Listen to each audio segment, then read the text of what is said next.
राजधानी रायपुर में door to door कचरा कलेक्शन व्यवस्था आज भी शुरू नहीं हो पाई है। नगर निगम ने रविवार यानी आज से व्यवस्था बहाल करने का दावा जरूर किया था, लेकिन जमीनी स्थिति इसके उलट नजर आ रही है। आपको बता दें कि सफाई कर्मचारियों की हड़ताल के चलते हालात सामान्य नहीं हो सके। बताया जा रहा है कि बीते 3 दिनों से हड़ताल पर गए कर्मचारी अब तक काम पर वापस नहीं लौटे हैं। इधर 500 से ज्यादा कचरा कलेक्शन गाड़ियां डिपो में ही खड़ी हैं, जिससे शहर के अलग अलग इलाकों में घरों से कचरा उठाने की व्यवस्था पूरी तरह से ठप पड़ी हुई है। नगर निगम की ओर से की गई बहाली की घोषणा के बावजूद सेवा शुरू न होने से शहर की सफाई व्यवस्था पर असर पड़ रहा है और लोगों को दिक्कतों का सामना करना पड़ रहा है।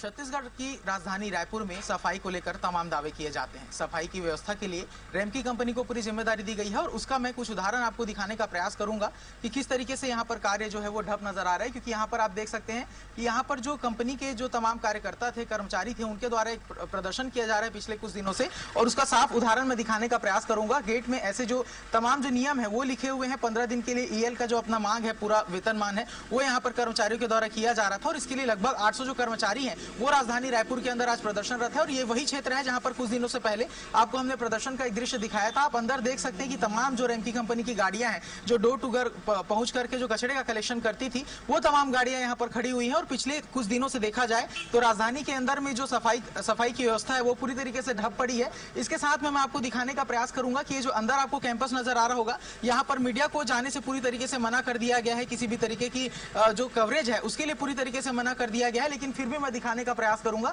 इसके अंदर आपको जो तमाम गाड़ियां नजर आ रही हैं वो सभी गाड़ियां जो है वो डोर टू डोर कचरा कलेक्शन करने के लिए जाती थी। लेकिन जिस तरीके से यहाँ पर रेमकी कंपनी का रुख है अपने कर्मचारियों के प्रति, उनकी जो उदासीनता नजर आ रही है, उसके तहत जो पूरे कर्मचारी हैं वो काफी परेशान है, काफी उदास है और उसके चलते उन्होंने मजबूरन जो प्रदर्शन करने का फैसला है वो यहाँ पर लिया हुआ है। यहाँ पर आपको एक नोटिस भी नजर आ रहा होगा जहां पर साफ तौर पर कहा गया है कि जिस तरीके से प्रदर्शन यहाँ पर किया जा रहा था उसके खिलाफ यहाँ पर जो कार्रवाई है वो करने की बात की गई है। और उसके सहित देखा जाए तो नगर निगम और रेमकी कंपनी के तमाम जो अधिकारी हैं वो प्रदर्शन के दौरान पहुंचे थे, तमाम जो कर्मचारी हैं उनके खिलाफ एफआईआर भी दर्ज कर दी गई है। और उसके बाद में देखा जा रहा है कि राजधानी के अंदर जो सफाई की व्यवस्था है वो पूरी तरीके से ढप है। पिछले 3 दिनों से कोई भी राजधानी के अंदर ऐसा क्षेत्र नहीं है जहां से कचरा जो कलेक्ट है वो घरों से किया गया हो। तो तमाम समस्याओं के बीच में, कंपनी और कर्मचारियों के उलझनों के बीच में जो राजधानी रायपुर है वहां की जो सफाई व्यवस्था है वो पूरी तरीके से ढप पड़ी हुई है। और देखा जाएगा कि कुछ ही दिनों में जो गंदगी का आवार है वो राजधानी रायपुर के अंदर नजर आने लगेगा। कैमरामैन दीपेश सोनकर के साथ मैं राहुल अग्निहोत्री, स्वराज एक्सप्रेस,